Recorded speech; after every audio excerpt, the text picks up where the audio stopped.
Yes, welcome everyone to the current affair class of Path IAS. So this is the part 2 of our weekly discussion. So actually जो ये class है वो आपको recorded format में मिलेगी YouTube पर because of some urgency I have to go out of town, तो इसलिए आपका कोई लॉस ना हो, शेड्यूल में कोई डिसरप्शन ना हो, तो इसीलिए हमने जो है क्लास पहले रिकॉर्ड कर ली और आपको जो है ये एक रिकॉर्डेड वर्जन मिल रहा है। तो थोड़ी इंटरेक्टिव हमारी क्लास नहीं हो पाएगी।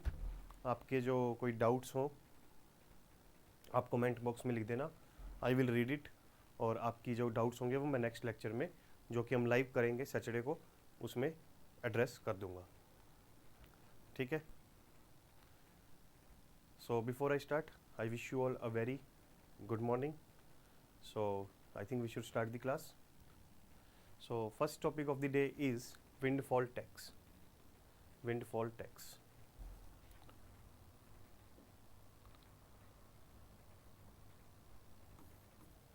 तो विंडफॉल टैक्स के बारे में क्या न्यूज़ आई है उसके बारे में पढ़ते हैं।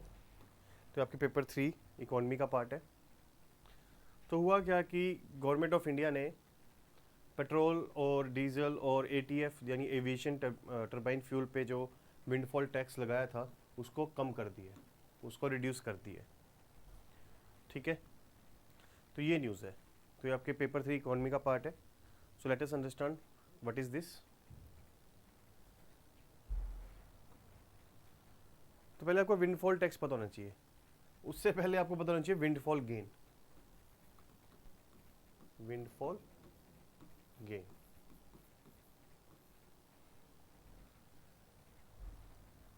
विंडफॉल गेन क्या होता है? जब किसी बिजनेस ऑर्गेनाइजेशन को एक्सेसिव प्रॉफिट हो जाए, एक्सेसिव, और ये ऐसे प्रॉफिट हैं जो नॉर्मली उसको नहीं होते, मतलब this profits are not run during the normal course of the time. ये जो है कोई exceptional situation in the market की वजह से जो है किसी बिजनेस ऑर्गेनाइजेशन ने गेन की है। ठीक है। जैसे कोविड-19 के दौरान सारी दुकानें बंद थी, ग्रोसरी की शॉप्स ओपन थी, और लोगों के जो मन में जो है पैनिक आया कि शायद राशन पानी ना मिले ड्यूरिंग द फर्स्ट लॉकडाउन। तो उन्होंने जो है राशन को होल्ड करना स्टार्ट किया, ग्रोसरी आइटम्स को होल्ड करना स्टार्ट किया, जमाखोरी करनी स्टार्ट की लोगों ने अपने घरों में, ताकि उनके पास 2, 3, 4 महीने का पर्याप्त मात्रा में राशन हो। तो जिन्होंने वो सामान बेचा उन्होंने विंडफॉल गेन कमाया, एक्सेसिव प्रॉफिट कमाया, और ये हर साल उनको ऐसा प्रॉफिट नहीं होगा, सिर्फ उसी साल हुआ। ठीक है। तो ये नॉर्मल कोर्स ऑफ टाइम में नहीं कमाया जाता, कोई अब नॉर्मल सिचुएशन थी जिसका एक्सप्लॉइट करते हुए बिजनेस ऑर्गेनाइजेशन ने अच्छा खासा प्रॉफिट कमाया। ठीक है। तो अब इस केस में मैं आपको बताऊं कि जिस केस में हम डिस्कस कर रहे हैं उसमें क्या हुआ कि इंटरनेशनल क्रूड प्राइसेस जो है बढ़ने लगी, क्रूड ऑयल की प्राइसेस जो है इंटरनेशनली बढ़ने लगी। आपने देखा होगा पिछले 2 महीने। ऊपर से जो है रशिया यूक्रेन वॉर हुआ, रशिया से जो हमें काफ़ी चीप सप्लाई ऑफ ऑयल की मिल रही थी। रशिया जो हमें काफ़ी सस्ते में ऑयल एंड गैस दे रहा था, यानी कॉस्ट बहुत कम थी और प्राइस जो है ऑयल की इंटरनेशनल मार्केट में बहुत हाई थी, जिसकी वजह से जो ऑयल रिफाइनरी कंपनीज हैं हमारे देश की, लाइक ओएनजीसी, रिलायंस एक्सेट्रा, ने विंडफॉल गेन कमाया। ओएनजीसी ने फॉर एग्जांपल 30,000 करोड़ का प्रॉफिट जो है 3 महीने में कमाया, और पिछले साल उसने उसी 3 महीनों में सिर्फ 500 करोड़ पे कमाए थे। तो यानी उसने 6 गुना पैसा कमाया, सॉरी 5,000 करोड़ पे कमाए थे 5,000, तो उसने जो है 6 गुना जो है पैसा कमाया इस साल। तो सरकार की नज़र पड़ी इस प्रॉफिट्स पे, तो सरकार ने क्या किया, इन ऑयल रिफाइनरी कंपनीज पे जो है विंडफॉल टैक्स लगाया, यानी एक एडिशनल टैक्स लगा दिया ताकि इस विंडफॉल प्रॉफिट्स में से सरकार जो है एक हिस्सा ले सके। और हमारे फाइनेंस मिनिस्टर कह रहा था कि इस विंडफॉल टैक्स से जो है गवर्नमेंट को 1 लाख करोड़ की कलेक्शन हो जाएगी एडिशनल, 1 लाख करोड़, 1 लाख करोड़ रुपीस की एडिशनल कलेक्शन हो जाएगी। ठीक है। तो आपके मन में उठ रहा होगा कि सरकार को ये विंडफॉल टैक्स क्यों लगाना पड़ा? क्योंकि क्या हो रहा था कि इंटरनेशनल प्राइस ऑफ ऑयल बढ़ रही थी, जिसकी वजह से जो हमारी ऑयल रिफाइनरीज थी उनको काफ़ी ज़्यादा प्रॉफिट हो रहा था by exporting it to other countries. Like they were exporting it to Australia और अफ्रीका और एशियन कंट्रीज एक्सेट्रा, जिसकी वजह से डोमेस्टिक सप्लाई काफ़ी कम हो गई थी, जिसकी वजह से डोमेस्टिक सप्लाई काफ़ी कम हो गई थी। इनफैक्ट आपने न्यूज़ सुनी होगी कि कई सारे पेट्रोल पंप्स पे तो तेल ही नहीं था, काफ़ी सारे पेट्रोल पंप्स पे तो फ्यूल ही शॉर्टेज हो गई, वो बंद होने के कगार पे आ गए थे। सेकंड जो है, डोमेस्टिक प्राइसेस भी बढ़ने लगी क्योंकि डोमेस्टिक सप्लाई ऑफ ऑयल जो है कम हो गई थी। तो इसीलिए गवर्नमेंट ने जो है एक एक्सपोर्ट ड्यूटी लगाई, जिसको विंडफॉल टैक्स हम बोल रहे हैं। एक्चुअली में ये टैक्स जो है विंडफॉल टैक्स के नाम से नहीं लगाया गया था, नाम क्या था एक्चुअल में? Export duty, additional export duty. कि ऑयल रिफाइनरीज जो है अगर कोई भी तेल विदेशों में बेचेंगी तो उनको एडिशनल टैक्स जो है गवर्नमेंट ऑफ इंडिया को देना पड़ेगा, ठीक है, जिसकी वजह से गवर्नमेंट को हाई टैक्स कलेक्शन जो है प्राप्त हुई। और इसके बाद जो है, अब आप कहोगे कि सर जो प्रॉब्लम थी डोमेस्टिक सप्लाई की कमी की, क्या वो इससे जो है रिजॉल्व हुई? वो भी इससे रिजॉल्व हुई। फॉर एग्जांपल मान लीजिए ऑस्ट्रेलिया को यूएई से जो रिफाइंड ऑयल है, डीजल है, पेट्रोल है एक्सेट्रा, सपोज 100 रुपीज़ में मिल रहा था, इंडिया जो है उसको 90 रुपीज़ में दे रहा था। अब गवर्नमेंट ने जो है एक्साइज ड्यूटी लगा दी 20 रुपीज़ की, तो अब इंडियन ऑयल जो है 110 रुपीज़ का हो गया। तो अब ऑस्ट्रेलिया जो है इंडिया से नहीं खरीदेगा, यूएई से खरीदेगा। तो कहोगे सर इससे तो हमारा नुकसान हो गया, इंडिया वालों से वो तेल नहीं खरीदेगा। तो हमें कोई नुकसान नहीं है, क्योंकि जो हमारी ऑयल रिफाइनरीज है ओएनजीसी, रिलायंस एक्सेट्रा, वो डोमेस्टिक मार्केट में इस ऑयल को बेच देंगी। तो ये 90 रुपीज़ का जो ऑयल है वो डोमेस्टिक मार्केट में बेच देंगी, जिससे जो है डोमेस्टिक सप्लाई जो है पूरी हो जाएगी, डोमेस्टिक प्राइसेस कम होगी और पेट्रोल पंप जो है बंद नहीं होंगे और लोगों को जो है adequate amount of oil, gas, diesel etcetera मिलता रहेगा।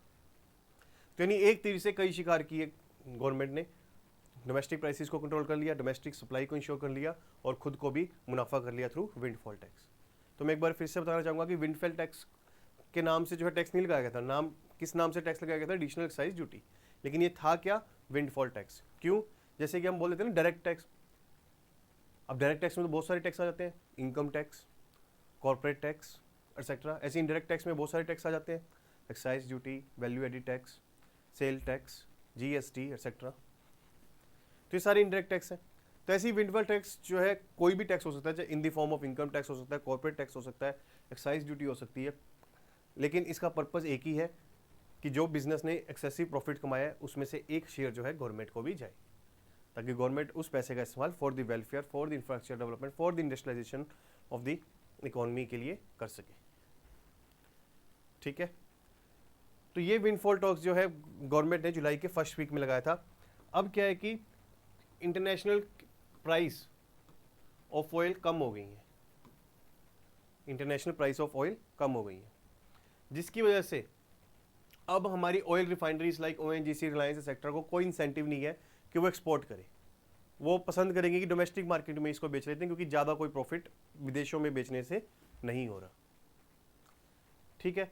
तो इसलिए गवर्नमेंट ने विंडफॉल टैक्स जो है कम कर दिया है, क्योंकि उसको पता है कि वो ऑयल रिफाइनरीज जो है ऑयल को डोमेस्टिक मार्केट से फॉरेन मार्केट में डाइवर्ट नहीं करेंगे, यानी डोमेस्टिक कंज्यूमर्स को बेचने की बजाय फॉरेन कंज्यूमर्स को बेचेंगी, ऐसा वो नहीं करेंगी, क्योंकि इंटरनेशनल प्राइस जो है कम है, तो उनको कोई ज़्यादा प्रॉफिट्स या लाभ नहीं होने वाला by selling their oil to other countries, ठीक है। अब यहाँ पे एक सवाल और आ रहा होगा आपके मन में कि हमारे पास तो ऑयल है नहीं, सऊदी अरेबिया, यूएई सेक्टर के पास है, तो हम कौन सा ऑयल बेच रहे हैं? देखो, हम जो है सऊदी अरेबिया, यूएई से सेक्टर से क्रूड ऑयल इंपोर्ट करते हैं, क्रूड ऑयल, कच्चा तेल। उस कच्चे तेल को हमारी ऑयल रिफाइनरीज जो है 110 प्रोडक्ट में कन्वर्ट करती हैं, जिसमें पेट्रोल होता है, डीजल होता है, एविएशन टर्बाइन फ्यूल होता है, इवन जो कैरोसिन ऑयल है, नेफ्था है, गैस है, एलपीजी है, सीएनजी है, एलएनजी है, इन सब में इसको कन्वर्ट करते हैं। फिर उसको जो है डोमेस्टिक मार्केट में और इंटरनेशनल मार्केट में बेचा जाता है। तो हमारे पास क्रूड ऑयल की कमी है, बट रिफाइंड जो प्रोसेस्ड ऑयल है उसकी कमी नहीं है, और उसमें हम मेजर एक्सपोर्टर हैं इन दी वर्ल्ड। हमारी ऑयल रिफाइनरीज बहुत अच्छा काम कर रही है, बठिंडा में है, जामनगर में है, विशाखापट्टनम में है एक्सेट्रा, और बहुत अच्छा जो है काम कर रही हैं, जिसकी वजह से जो है बहुत सारा ये ड्राइव्ड ऑयल प्रोडक्ट्स जो है विदेशों में बेच रहे हैं। Clear? So this is what the windfall tax is. तो इस कॉन्सेप्ट पे जो है डायरेक्ट क्वेश्चन प्रीलिम्स में आ सकता है, ठीक है। और मेंस में भी कई बार क्वेश्चन आता है इन्फ्लेशन पे या क्रूड ऑयल प्राइसेस राइज पे, तब उसमें आप एक सोल्यूशन लिख सकते हो कि विंडफॉल टैक्स जो है लगाया जा सकता है because of high prices the producers are running high profits, ठीक है। और उसके बाद एक और कॉन्सेप्ट आपको याद रखना है कि आपके मन में सवाल उठ रहा होगा, सिर्फ क्रूड ऑयल की प्राइसेस राइज होने की वजह से उनको विंडफॉल गेन हो रहा था? ऐसा नहीं है, एक और फैक्टर था जिसकी वजह से उनको विंडफॉल गेन हो रहा था, वो था डेप्रिसिएशन ऑफ रूपी। सपोज पहले एग्जांपल के तौर पे देखो आप कि वो $100 में, अब मान लीजिए पहले $1 70 रुपीज का था, ठीक है। तो ONGC सपोज 70 रुपीज में पर लीटर के हिसाब से पेट्रोल प्रोड्यूस कर रही थी, ठीक है। ऑयल को रिफाइंड कर रही थी, उसको उसमें से पेट्रोल 70 रुपीज के हिसाब से प्रोड्यूस कर रही थी, ठीक है। क्लियर? तो और इंटरनेशनल प्राइस था उसका $1 पर लीटर, $1 पर लीटर।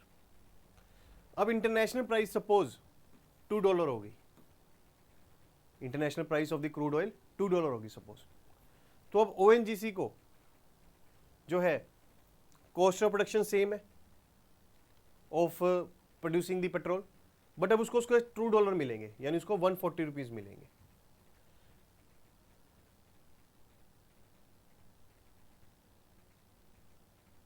दूसरा बेनिफिट उसको क्या हुआ कि एक्चुअल में उसको 140 नहीं 160 रुपीज मिलेंगे, क्योंकि डॉलर जो है वो 70 की जगह 80 का हो गया। तो डबल मुनाफा हो गया, एक तो प्राइस राइज हुई उसका फायदा उठाया, और दूसरा रुपी डेप्रिशिएट हुआ जिसकी वजह से उसको ज्यादा रुपए मिले एज कंपेयर कि जब रुपी की प्राइस कम थी तो उसको कम रुपए मिलते, अब रुपी डेप्रिशिएट हो गया तो उसको ज्यादा रुपए मिले। तो डबल बोनेंजा हो गया था, डबल बेनिफिट हो गया था ONGC को। एक तो प्राइस बढ़ गई पेट्रोल की, दूसरी रुपी डेप्रिशिएट हो गया, तो इसीलिए इतना विंडफॉल गेन जो है वो कमा रहे थे, ठीक है। तो इससे लोकल सप्लाई बढ़ी, गवर्नमेंट के रेवेन्यूज बढ़े और प्राइस कंट्रोल हुई। अब जो है fuel exporters like Reliance etcetera को जो है राहत दी गई है, क्योंकि इंटरनेशनल प्राइस कम हो गए हैं। अब वो जो है ज़्यादा डोमेस्टिक मार्केट से जो है ऑयल को डाइवर्ट नहीं करेंगे टू दी फॉरेन मार्केट। चलिए नेक्स्ट टॉपिक की तरफ आगे बढ़ते हैं, that is strengthening pharma industry scheme. देखो ministry of chemical and fertilisers ने एक नई स्कीम लॉन्च किया, that is named as strengthening pharmaceutical industry, ये स्कीम का नाम है। और उसके अंदर जो है 3 स्कीम लॉन्च की गई है। तो इस स्कीम के अंदर जो है 3 सब स्कीम्स है, 3 सब स्कीम्स। और इस स्कीम का पर्पस है कि जो छोटे उद्योग हैं, micro small and medium industry है फार्मा सेक्टर में, उनको प्रमोट किया जाए, वो ज़्यादा से ज़्यादा देश के लिए और फॉरेन मार्केट्स के लिए जो है दवाइयाँ बनाए, तो देश में भी उनकी जो है दवाइयाँ बिके और वो एक्सपोर्ट भी करे। इससे रोजगार पैदा होगा, इंडस्ट्रियलाइजेशन बढ़ेगा, एंटरप्रेन्योरशिप बढ़ेगी और सेल्फ रिलायंस आत्मनिर्भरता आएगी फार्मा सेक्टर में। We will not dependent on other countries for medicine, अभी भी बहुत कम है, बट और निर्भरता जो है हम कम करना चाहते हैं, ठीक है। तो इस स्कीम के की पॉइंट्स क्या है? तो ये आपके पेपर 3 इकोनॉमी का पार्ट है, पेपर 2 हेल्थ में भी आ सकता है ये। तो ये स्कीम क्या करेगी कि क्रेडिट लिंक्ड कैपिटल और इंटरेस्ट सब्सिडी देगी, ताकि जो माइक्रो स्मॉल मीडियम इंडस्ट्री है वो टेक्नोलॉजिकल अपग्रेडेशन कर सके, मतलब नई टेक्नोलॉजी से बनी मशीन्स को इस्तेमाल कर सकें for the production of medicine, ठीक है। तो small industry and development bank of India वो इस स्कीम को एग्जीक्यूट करेगी। तो इसमें चाहे तो आप कैपिटल सब्सिडी ले सकते हो, कैपिटल सब्सिडी ले सकते हो, या इंटरेस्ट सब्सिडी ले सकते हो। कैपिटल सब्सिडी क्या होती है? देखो कैपिटल का मतलब होता है पूंजी, साफ साफ लिख देता हूं मैं, पूंजी, कि जो पैसा आपने बिजनेस में लगाया, ठीक है। तो वो पैसा आप कहां से लगाओगे? बेसिकली बैंक से लोन ले लोगे, ठीक है। अगर आप बैंक से लोन लेते हो, ठीक है, और उसको जो है कम से कम 3 सालों में आपको पे बैक करना है। तो यानी जो लोन की ड्यूरेशन है वो 3 साल से ज़्यादा होनी चाहिए। तो अब अगर आप बैंक से लोन लेते हो तो गवर्नमेंट जो है उस पर 10% सब्सिडी देगी। यानी अगर आपने 1 करोड़ का लोन लिया तो गवर्नमेंट 10 लाख की सब्सिडी दे देगी। तो आपको जो है सिर्फ लोन 90 लाख का पड़ा, आपको सिर्फ बैंक के 90 लाख चुकाने होंगे, क्योंकि 10 लाख तो गवर्नमेंट ने दे दिए। तो इसमें गवर्नमेंट जो है अनलिमिटेड अमाउंट ऑफ सब्सिडी नहीं देगी, वो सिर्फ 10 करोड़ तक देगी। यानी अगर आप 100 करोड़ तक का लोन उठाते हो तो 10 करोड़ उसमें से गवर्नमेंट दे देगी, बाकी 90 करोड़ आपको चुकाने होंगे। तो आप समझ रहे होंगे कि यहाँ पे 3 इयर्स की मिनिमम कंडीशन क्यों लगाई है, क्योंकि कई बार क्या होता है कि आपके पास खुद का पैसा होता है, आप लोन नहीं लेना चाहोगे, लेकिन आपने दिखा दिया बुक्स में कि आपने 10 करोड़ लगाए हैं और गवर्नमेंट से 10% इसका 1 करोड़ की सब्सिडी ले ली, बट इन एक्चुअल में आपने 2 ही करोड़ लगाए थे। तो आपने तो फायदा ले लिया कि 2 करोड़ लगाए और 1 करोड़ की गवर्नमेंट की सब्सिडी ले ली। तो इसलिए गवर्नमेंट क्या कहती है कि मैं देखूंगी नहीं कि तुमने सच में 10 करोड़ लगाए कि नहीं लगाए। जो तुम कागजों में शो कर रहे हो, किताबों में शो कर रहे हो, अकाउंट्स में शो कर रहे हो कि 10 करोड़ रुपए की आपने इन्वेस्टमेंट की, तो मैं उसको चेक नहीं करूंगी, वेरीफाई नहीं करूंगी। कौन इस सरदर्दी में पड़े, कौन वेरीफाई करे कि सच में 10 करोड़ लगे हैं कि नहीं लगे। Like in 10 crore in construction of shed और purchasing a machine etcetera. Government कहेगी तुम लोन ले लो, मैं मान लूंगी कि वो 10 करोड़ तुमने बिजनेस में लगा दी, उसका 10% जो है मैं तुम्हें सब्सिडी दे दूंगी। ठीक है, तो कई लोग स्मार्ट होते हैं, वो कहते हैं कि लोन ले लेते हैं, खुद का पैसा पड़ा है, 1 साल में चुका देंगे और गवर्नमेंट से 1 करोड़ की सब्सिडी अपनी जेब में डाल लेंगे, हमें बैंक का ब्याज नहीं देना पड़ेगा। गवर्नमेंट बोलती है कि ऐसा भी मूर्ख नहीं हूँ मैं। तो इसलिए जो है रूल्स में क्या डाल दिया कि मिनिमम 3 ईयर्स जो है रीपेमेंट पीरियड होना चाहिए। चलो, तो अब ये वाली सब्सिडी ले लो, कैपिटल सब्सिडी या इंटरेस्ट सब्सिडी ले लो। इंटरेस्ट सब्सिडी में क्या है कि मान लीजिए बैंक आपसे 10% ब्याज लेता है या 12% ब्याज लेता है, तो गवर्नमेंट उसमें से 5% जो है सब्सिडी दे देगी। यानी आपको सिर्फ 7% ही इंटरेस्ट रेट देना पड़ेगा। अगर आप SC ST हो तो आपको 6% सब्सिडी मिल जाएगी, यानी सिर्फ आपको 6% ब्याज देना होगा। ठीक, दूसरी स्कीम क्या है, assistance to pharma industry for common facility scheme. ये क्या कहती है कि जैसे हिमाचल का मंडी शहर है, वहां पे जो है सोलन शहर है, वहां पे दवाइयों की फैक्ट्री ही फैक्ट्री है। तो ये क्या है, फार्मास्यूटिकल क्लस्टर कि एक रीजन में बहुत सारी फैक्ट्रीज है, कि एक ही शहर में बहुत सारी फैक्ट्रीज लोकेटेड है। तो उनको बोला कि तुम्हें कोई कॉमन इंफ्रास्ट्रक्चर प्रोजेक्ट बनाने तो बनाओ, उसका 70% तक सब्सिडी जो है गवर्नमेंट दे देगी, 70% तक। कि मान लीजिए आपने जो है 24 करोड़ की कोई वेस्ट ट्रीटमेंट प्लांट लगाया, कि भाई दवाइयाँ हैं एक्सपायर हो जाती हैं, उसको ट्रीट करने के लिए जो है आपने कोई प्लांट लगाया, तो उसका 70% जो है गवर्नमेंट दे देगी। तो लगभग 16 करोड़ 80 लाख रुपए गवर्नमेंट दे देगी। बाकी जो है सभी फार्मास्यूटिकल कंपनीज को कंट्रीब्यूट करना होगा। मान लीजिए 10 फार्मास्यूटिकल कंपनी है उस एरिया में, तो 16 करोड़ 80 लाख तो गवर्नमेंट ने दे दिए, बाकी 24 करोड़ टोटल लगे थे, तो ये लगभग 7 करोड़ 20 लाख हो गए। तो सभी कंपनीज को सिर्फ 72 लाख रुपीस ईच देने होंगे, और उससे जो है एक वेस्ट ट्रीटमेंट प्लांट कॉमन लग जाएगा। मतलब उस वेस्ट ट्रीटमेंट प्लांट जो है सभी फार्मास्यूटिकल इंडस्ट्री के वेस्ट को जो है ट्रीट कर देगी। ठीक है, अगर हिमालय नॉर्थ ईस्ट रीजन में अगर आप इंडस्ट्री लगाते हो तो सेंट्रल गवर्नमेंट 90% की ग्रांट देगी, subject to the upper ceiling of 20 crore, कि 20 करोड़ से ज़्यादा तो सब्सिडी नहीं देगी, बट जो भी प्रोजेक्ट कॉस्ट है उसकी 20% दे देगी। यानी अगर आप 25 करोड़ लगाते हो तो इसका 90% हो गया लगभग 22 करोड़। ठीक है, 22.5 करोड़, तो गवर्नमेंट सिर्फ 20 करोड़ देगी। अगर आप 20 करोड़ लगाते हो तो गवर्नमेंट 18 करोड़ आपको सब्सिडी दे देगी। तीसरा है pharmaceutical and medical device promotion and development scheme. ये सिंपल है, इसमें जो है फार्मास्यूटिकल में और मेडिकल डिवाइसेस में रिसर्च की जाएगी, उसमें से जो रिसर्च से जो है कोई बेनिफिट निकलता है तो सभी फार्मास्यूटिकल इंडस्ट्री को ओपन टू यूज़ के लिए दे दी जाएगी। कि गवर्नमेंट ने कोई नया मेडिकल डिवाइस लेके आए, मान लीजिए बीपी को चेक करने की नई मशीन लेके आए, तो वो सभी फार्मास्यूटिकल इंडस्ट्री को ओपन कर देंगे कि तुम्हें किसी को बनानी तो बना लो। ठीक है, कोई नई मार्केट एक्सप्लोर हो जाएगी, लैटिन अमेरिका में दवाइयाँ की बिक्री बहुत बढ़ सकती है, तो उसकी इन्फॉर्मेशन देगी गवर्नमेंट कि जिसको जो है लैटिन अमेरिका में एक्सपोर्ट करना कर लो, ये अपॉर्चुनिटी हमारे पास है। तो बेसिकली डाटाबेस क्रिएट किया जाएगा, उसमें कोई नई रिसर्च है, मार्केट की हो, प्रोडक्ट की हो, डिस्ट्रीब्यूशन की हो, टेक्नोलॉजी की हो, वो सब जो है सभी इंडस्ट्री में सभी इंडस्ट्री जो फार्मास्यूटिकल सेक्टर में है उनको प्रोवाइड की जाएगी। ठीक है, तो बेसिकली 3 कंपोनेंट आपको याद रखने हैं, pharmaceutical medical device promotion and development scheme, assistant to pharma industry for common facility scheme, pharmaceutical technical upgradation assistance scheme.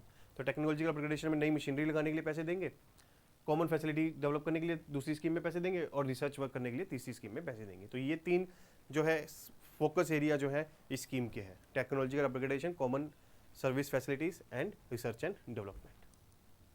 इसी से जो है फार्मास्यूटिकल की कैपेबिलिटीज बिल्ड होंगी, नई टेक्नोलॉजी से जो है प्रोडक्ट बनाएंगी, सस्ता बनेगा, क्वालिटेटिव बनेगा।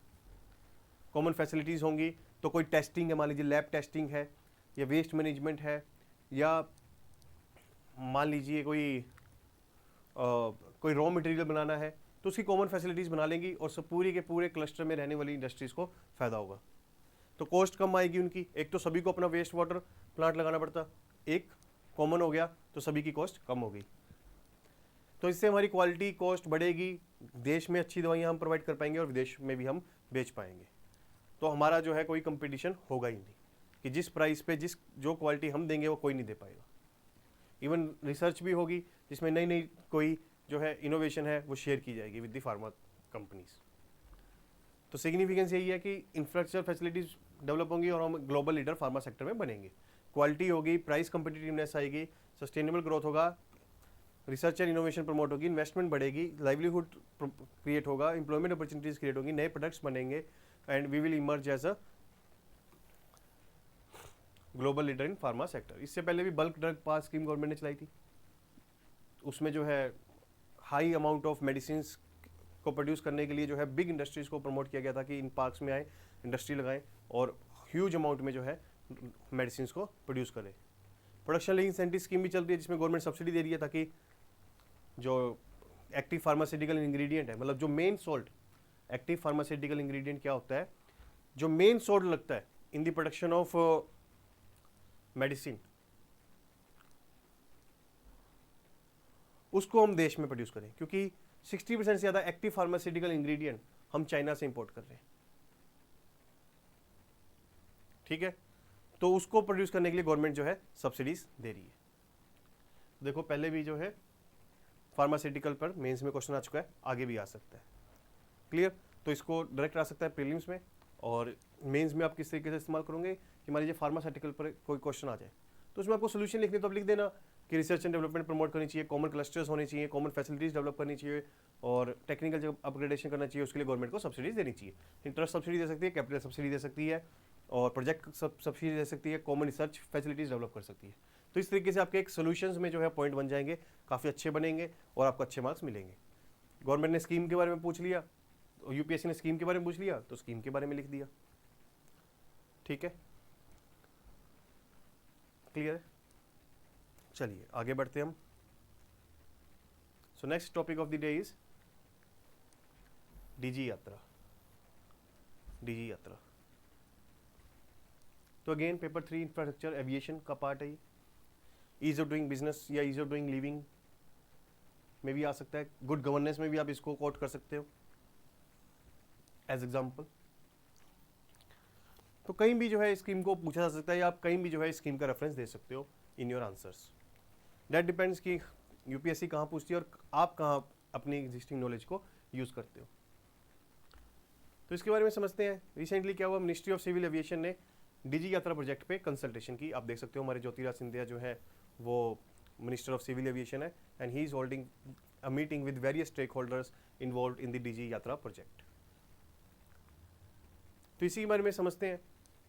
तो ये जो है कॉन्टैक्टलेस सीमलेस जो है पैसेंजर्स की प्रोसेसिंग एट एयरपोर्ट्स जो है इंश्योर करना चाहती है by using facial recognition technology. By using facial recognition technology, क्योंकि आजकल बहुत कॉमन हो गई है, इज़न्ट इट? आपके मोबाइल आजकल फेशियल रिकॉग्निशन टेक्नोलॉजी से चलते हैं, काफ़ी अच्छे टेक्नोलॉजी आ चुकी है, पहचान लेती है कि अगर आप सोए पड़े हो तो आपके सामने अगर फ़ोन रख दे तो वो नहीं खुलता। ठीक है,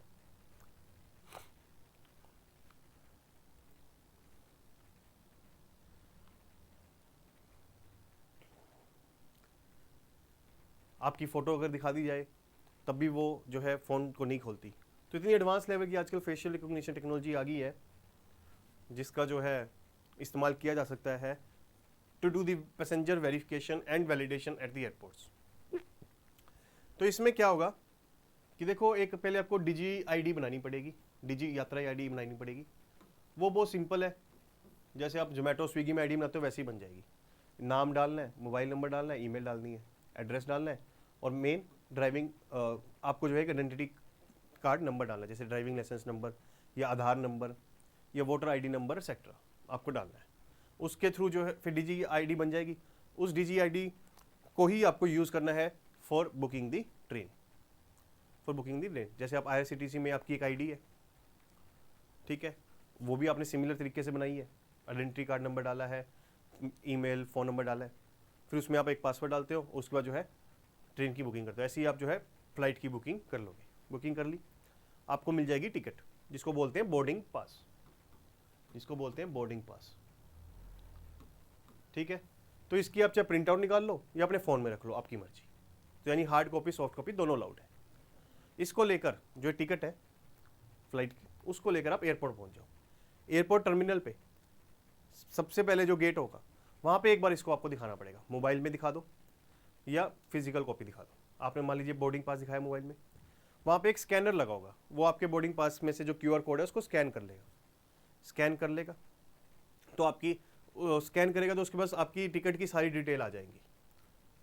टिकट की सारी डिटेल आ गई, ठीक है। फिर उसके बाद जो है वहाँ पे लगा कैमरा जो है आपको स्कैन करेगा और आपकी एक फ़ोटो खींचेगा, और वो जो है वेरीफाई करेगा कि जो आधार कार्ड में फ़ोटो है उससे मैच कर रही है कि नहीं कर रही। उससे मैच हो गई तो दरवाजे खुल जाएंगे एयरपोर्ट के, ठीक। फिर उसके बाद जो आपको बोर्डिंग पास की कहीं जरूरत नहीं पड़ेगी। अंदर जो है सिक्योरिटी चेकअप होगा, दोबारा बोर्डिंग पास नहीं दिखाना। फेशियल रिकॉग्निशन टेक्नोलॉजी होगी, वही आपको पढ़ लेगी और सिक्योरिटी पर्सनल को बता देगी कि यही पैसेंजर है।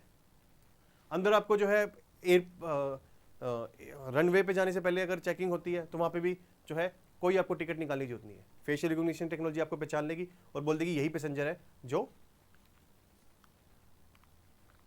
एयरलाइन में बोर्ड करेंगे। फिर अंदर जो है एयरलाइन में भी, एरोप्लेन में भी आपकी कोई चेकिंग नहीं होगी।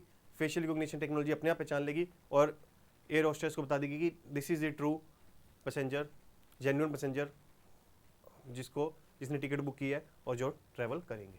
फिर आपको बारी बारी जो है बोर्डिंग पास दिखाने की जरूरत नहीं पड़ेगी, बारी बारी वेरिफिकेशन करने की जरूरत नहीं पड़ेगी। ये जो है फेशियल रिकॉग्निशन टेक्नोलॉजी जो है आपको सीमलेस जो है ट्रैवल एक्सपीरियंस देगी एट द एयरपोर्ट्स। बस एक बार स्टार्टिंग में जो है बोर्डिंग पास की जरूरत पड़ेगी, उसके बाद थ्रू आउट द एयरपोर्ट जो है आपको दोबारा बोर्डिंग पास अपनी जेब से या मोबाइल से निकालने की जरूरत नहीं पड़ेगी। तो यहाँ कई बार होता है ना 5% बैटरी पड़ी है मोबाइल की और बोर्डिंग पास भी उसी में है, तो आपको डर लगा रहता है कि यार एयरलाइन तक पहुँचते पहुँचते जो है बैटरी ना खत्म हो जाए। तो अब आपको चिंता करने की जरूरत नहीं है, स्टार्टिंग में एक बार दिखा दिया, चाहे उसके बाद जो है उसको स्विच ऑफ करके रख देना, आपको जो है एयर ट्रैवल कराया जाएगा। आप जो है बोर्डिंग पास घर भूल गए तब भी कोई दिक्कत नहीं है, सॉफ्ट कॉपी डाउनलोड करो और ट्रैवल करो, ठीक है। तो ये अभी वॉलंटरी है, ठीक है। जो इस डिजी यात्रा का एक्सपीरियंस करना चाहते हैं तो कर सकते हैं, जिनको प्राइवेसी का डर लगता है तो वो मना कर सकते हैं, क्लियर। बट इसमें जो है आपकी प्राइवेसी का ध्यान रखा जाएगा, डाटा जो है डिलीट कर दिया जाएगा, आपकी बायोमेट्रिक इन्फॉर्मेशन एयरपोर्ट वाले स्टोर नहीं करेंगे, कोई एयरलाइन स्टोर नहीं करेगी, ठीक है। और साइबर सिक्योरिटी का ध्यान रखा जाएगा कि कोई हैकिंग वगैरह ना हो। और आपके प्राइवेट डाटा को स्टोर करने के लिए, बायोमेट्रिक डाटा को स्टोर करने के लिए, आपके फेशियल डाटा को स्टोर करने के लिए डिजी यात्रा फाउंडेशन एक ऑर्गेनाइजेशन क्रिएट की गई है। इसमें जो है एयरपोर्ट अथॉरिटी ऑफ इंडिया ने भी पैसे लगाए हैं 26%। बाकी जो एयरपोर्ट्स के जो एयरपोर्ट्स को रन कर रही हैं कंपनीज, लाइक बेंगलोर को BIAL, दिल्ली को DIAL, GHIAL एक्सेट्रा, इन्होंने भी यहाँ पे पैसा लगाया है। और ये सब मिलकर के जो है इन्होंने डिजी यात्रा फाउंडेशन बनाई है, जो कि आपके फेशियल डाटा को स्टोर करेगी और जब से ही आपकी फ़्लाइट जो है कंप्लीट हो जाएगी आपके डाटा को डिलीट कर दिया जाएगा, ठीक है। तो एयरपोर्ट जो है या एयरलाइंस जो है आपका डाटा स्टोर नहीं रखेंगी, वो ऑन द स्पॉट जो है मैच किया जाएगा विद दी आधार डाटा। अब आप कहोगे कि मुझे आधार नहीं देना तो मत दो, ड्राइविंग लाइसेंस दे दो, बट एक बार जो है आपको फिर आपकी फेशियल वेरिफिकेशन जो है एट द एयरपोर्ट करानी पड़ेगी। फिर आपका एक डाटा जो है रखा जाएगा, उससे जो है उसको वेरीफाई किया जाएगा, क्लियर।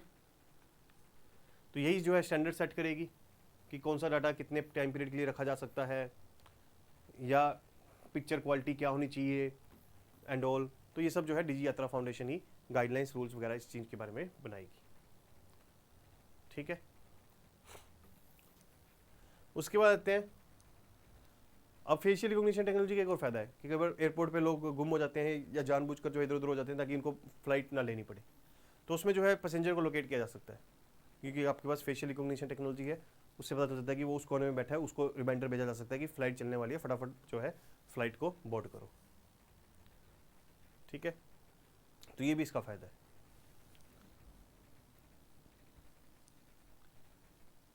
अब आते हैं Taranga hill Ambaji Abu road new rail line. तो कैबिनेट ने रिसेंटली अप्रूव की construction of Taranga hill Ambaji Abu road rail line. तो इसके बारे में समझते हैं कि देखो ये न्यू रेलवे लाइन जो है बनाई जाएगी, एक न्यू रेलवे ट्रैक बनाया जाएगा, पटरी बनाई जाएगी जिस पे रेल चलेगी। वो 116 किलोमीटर लॉन्ग होगी। आपको ये फैक्ट्स याद नहीं रखने, बस आपको समझाने के लिए है। 2026 तक कंप्लीट होगी और 40 लाख मेन डेज लगेंगे, यानी 40 लाख जो है दिहाड़ियाँ इसमें क्रिएट होंगी। ठीक है, और लाखों लोगों को इसमें रोजगार मिलेगा। और ये जो है राजस्थान के सिरोही डिस्ट्रिक्ट को जो है कनेक्ट करेगी with the Gujarat Banaskantha and Mehsana district. ठीक है, तो बेसिकली दो रिलीजियस प्लेस है, एक अबू रोड एक तरंगा हिल, उसको जो है ये कनेक्ट करेगी। तो इससे क्या है, रिलीजियस टूरिज्म प्रमोट होगी, क्योंकि जो अबू रोड में जो है उसमें माउंट अबू है, दिलवारा जैन टेम्पल है, तो वहां पर जो है पैसेंजर जा पाएंगे। गुजरात में, राजस्थान में आपको पता है कि जैन लोगों की पॉपुलेशन अच्छी खासी है, उनको अब काफी कन्वीनियंट हो जाएगी to visit Abu, mount Abu. Then Ambaji का एक मंदिर है गुजरात में, वो बहुत बड़ा मंदिर है, बहुत श्रद्धा है, वन ऑफ द शक्तिपीठ भी है इन इंडिया। 51 शक्तिपीठ है इंडिया में, याद रखना। ठीक है, और बहुत मान्यता है, लोग सोना तक चढ़ावा करते हैं। पिछले साल ही 1.25 किलो सोना चढ़ाया गया ताकि मंदिर की जो आउटर कवरिंग है उसको सोने से किया जा सके, मतलब जो मंदिर का जो ये जो विमान है उसको जो है आउटर कवरिंग उसकी सोने से की जा सके। और बहुत दूर दूर से लोग इस मंदिर में आते हैं, तो उनको अब जो है काफ़ी इजी हो जाएगा through this rail route to come to this temple. तो रिलीजियस टूरिज्म यहाँ से बढ़ेगी, और जितना जैन टेम्पल है जो तरंगा हिल में है उसकी भी कनेक्टिविटी बढ़ेगी, तो लोग तरंगा हिल में भी जा पाएंगे। तो यहाँ पर जो एक सर्किट भी डेवलप हो रहा है कि सपोज किसी को माउंट आबू भी जाना है, अंबाजी भी जाना है, तरंगा हिल भी जाना है, तो इसी ट्रेन का इस्तेमाल करके जा सकता है, और इन प्लेसेस पे जो है एक रिलीजियस टूरिज्म कर सकता है। ठीक है, तो this is basically the significance of this railway line. तो देखो वैसे तो ये थोड़ी सी ट्रिवियल सी न्यूज़ है, डायरेक्टली तो यूपीएससी नहीं पूछेगी, लेकिन इनडायरेक्टली पूछ लेती है कि तरंगा हिल किस स्टेट में लोकेटेड है, गुजरात। अंबाजी मंदिर किस स्टेट में लोकेटेड है, गुजरात। अंबाजी जो है it is one of the शक्तिपीठ, यस। कितने शक्तिपीठ है, 51। ठीक है, तो इन चीज़ों के बारे में इस तरीके से पूछ लेती है। कई बार डिस्ट्रिक्ट्स के बारे में पूछ सकती है, जैसे राजस्थान में सिरोही डिस्ट्रिक्ट है, गुजरात में बनसंकंथा है, महासेना है, मैच दी फॉलोइंग आ जाते हैं कि राजस्थान की सिरोही डिस्ट्रिक्ट में माउंट आबू है, गुजरात के बनसंकंथा या महासेना में क्या है। तो इनके बारे में जो है इस तरीके से यूपीएससी क्वेश्चन पूछ लेती है। ठीक है, तो ये इंडायरेक्टली आपसे जो है प्रीलिम्स में क्वेश्चन पूछा सकता है, मेंस में नहीं आएगा, लेकिन मेंस में आप इसको एग्जांपल डाल सकते हो रिलीजियस टूरिज्म का। कई बार टूरिज्म पे ऐसे आ जाता है, केस स्टडी आ जाती है, मेंस में क्वेश्चन आता है, तो उसमें आप ऐसे एग्जांपल डाल सकते हो रिलीजियस टूरिज्म का।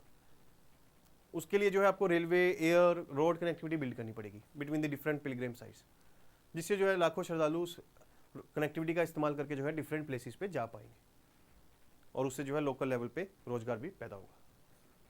कोई फूल बेचेगा, कोई मिठाई बेचेगा, कोई प्रसाद बेचेगा, कोई जो है होटल स्टेज होंगे, कोई धर्मशालाएं चलाएगा एक्सेट्रा। तो लाइवलीहुड ऑप्शन यहाँ पे क्रिएट हो जाएंगे। और ऐसे इंफ्रास्ट्रक्चर प्रोजेक्ट्स में जैसे रेलवे लाइन बिल्ड कर रहे हो, तो उसमें आप अगेन मैंडेज यानी जो एम्प्लॉयमेंट है क्रिएट कर रहे हो। ठीक है, समझ आई। तो मैं कोई एक और कॉन्सेप्ट बताता हूँ, मैंडेज का क्या होता है।